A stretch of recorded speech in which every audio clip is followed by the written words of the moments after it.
इसी राम रेखा घाट पर भगवान के पहले चरण पड़े थे। ये भगवान के भक्तों को बहुत ही भावुक कर देने वाली चीज है। ये वह स्थान है जहाँ पर बिहार की धरती पर ताड़का वध करने के लिए भगवान श्री राम ने अपने पहले कदम रखे थे। आज हम लोग उसी स्थान पर हैं और वो देखिए सामने गंगा जी का किनारा है। आइए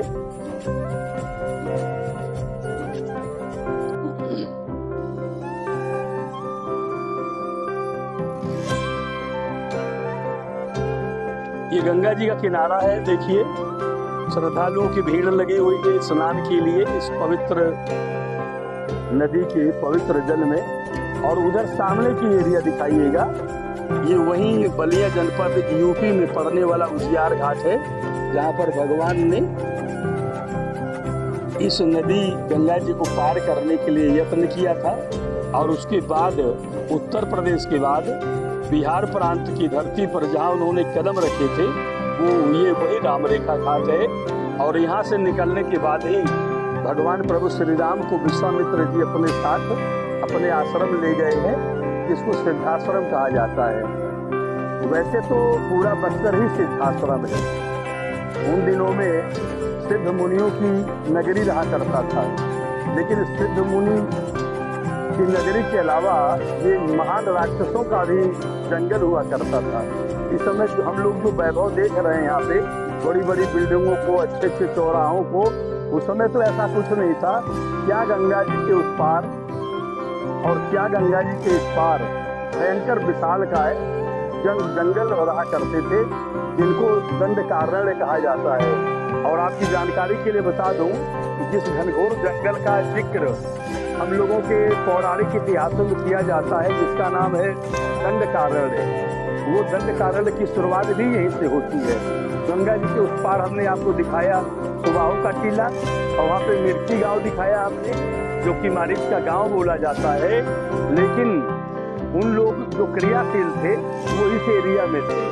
यहाँ पे ताड़का जी थी, और ताड़का जी को जो मैं ताड़का बोल रहा हूँ, ताड़का जी को कहना कोई गलत बात नहीं है, बल्कि ये कही कि ताड़का माई की जय। क्यों उनको मैं ताड़का माई क्यों कह रहा हूँ कि बड़ी अद्भुत महाराज रही होंगी ना, जिनको मारने के लिए मुनि विश्वामित्र जी प्रभु श्री राम को ले आए। तो प्रभु श्री राम के हाथों से जिसका प्राणोत्सर्ग हुआ हो, उसको अगर ताड़का की जगह ताड़का माई कह दिया जाए या ताड़का जी कह दिया जाए, तो मुझे लगता है कि कोई आपत्ति वाली बात नहीं है। जय श्री राम। मित्रों, इस राम रेखा घाट का नाम राम रेखा घाट ही क्यों पड़ा, पहले इसी को स्पष्ट कर दिया जाए। आपको बताता चलूं कि अयोध्या से आने के बाद मुनि विश्वामित्र जी के निर्देश पर भगवान श्री राम और लक्ष्मण ने जब ताड़का और सुबाहु का वध कर दिया, उसके बाद उन्होंने गंगा जी में स्नान किया, और मोक्षदायिनी मां गंगा में स्नान करने के बाद उन्होंने धनुष से एक पवित्र रेखा खींची, ताकि चारों दिशाओं सहित आसमान के मार्ग से भी भविष्य में कभी भी किसी दैत्य और राक्षस का आगमन इस सिद्ध स्थली पर नहीं हो सके। भगवान राम के द्वारा इस घाट पर रेखा खींची गई थी, इसलिए इस घाट का नाम ही राम रेखा घाट पड़ गया। एक दूसरी कहानी और भी बताई जाती है, जो कि बहुत तर्क संगत तो नहीं लगती है, लेकिन चूंकि उस कहानी को भी यहाँ मान्यता प्राप्त है, इसलिए मैं आपको बताना उचित समझता हूँ कि जब भगवान राम रामेश्वर नाथ की स्थापना करने के बाद वापस जाने लगे, तो शिव जी भी उनके पीछे पीछे चले, और भगवान श्री राम ने भगवान शिव को रोक करके प्रार्थना की, और वहाँ पर एक रेखा खींची कि प्रभु यहाँ के लोगों का दुख हरने के लिए, यहाँ के लोगों का कल्याण करने के लिए आपका यहाँ रहना आवश्यक है। और इतना कह करके भगवान श्री राम ने रेखा खींची कि भगवान शिव उस रेखा के उस पार न जा पाए। इस कारण भी इस घाट का नाम राम रेखा पड़ गया है। और इस राम रेखा घाट पर आप देख सकते हैं कि श्रद्धालुओं की भीड़ नित्य प्रति उमड़ती है। महिलाएं, वृद्ध और नौजवान गंगा जी में आकर के स्नान करते हैं और इन्हीं घाटों पर बैठ करके पूजा करते हैं। बच्चों का मुंडन और ढेर सारी मनौतियां पूरी होने के बाद जीवन दायिनी माँ गंगा में स्नान करके उन्हें प्रणाम करने के बाद इसी राम रेखा घाट पर लोग अपनी पूजा और उपासना संपन्न करते हैं। हम जिस ओर खड़े हैं उस घाट का नाम राम रेखा घाट है और इस घाट के ठीक उस पार, मतलब गंगा जी के उस पार उजियार घाट है।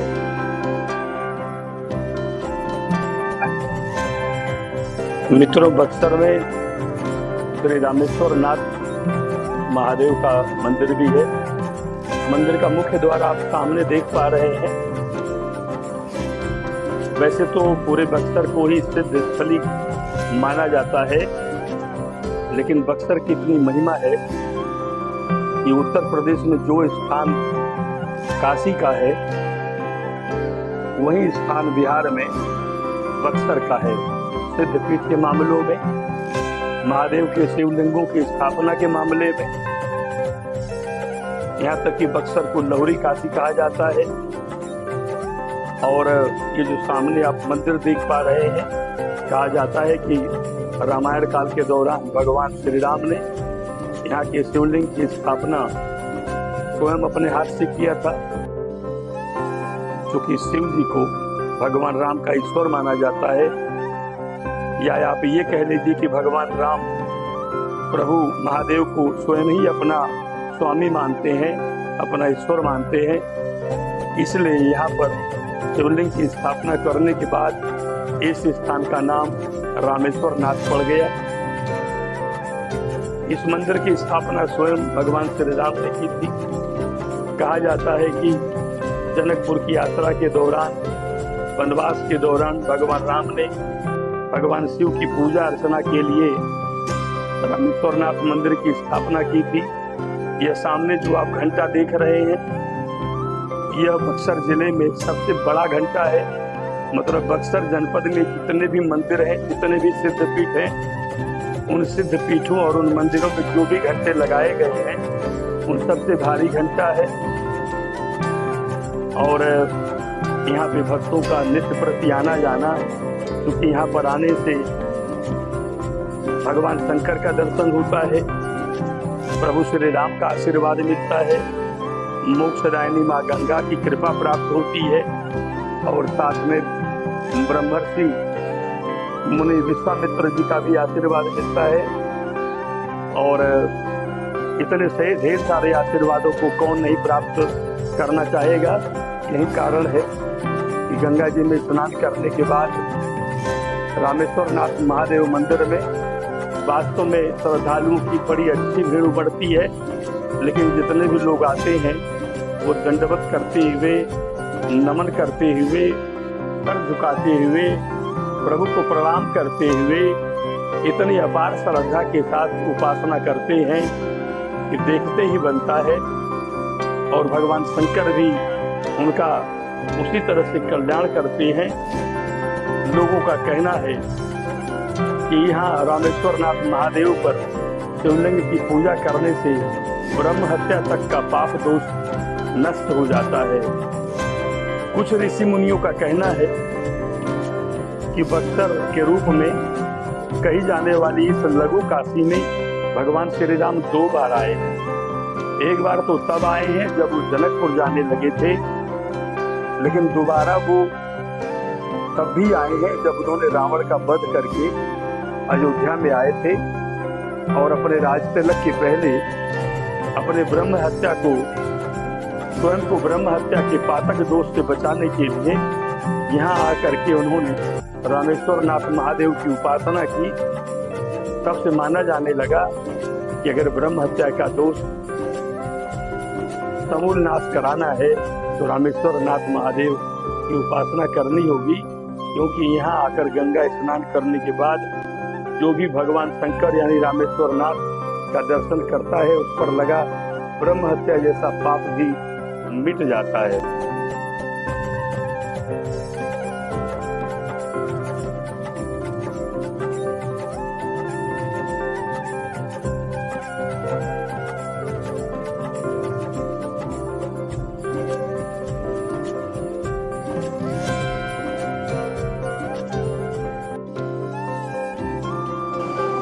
भैरव बाबा विराजमान है। बोलिए भैरव बाबा की जय, रामेश्वर नाथ महादेव बाबा की जय, प्रभु श्री राम की जय, भैया लक्ष्मण की जय।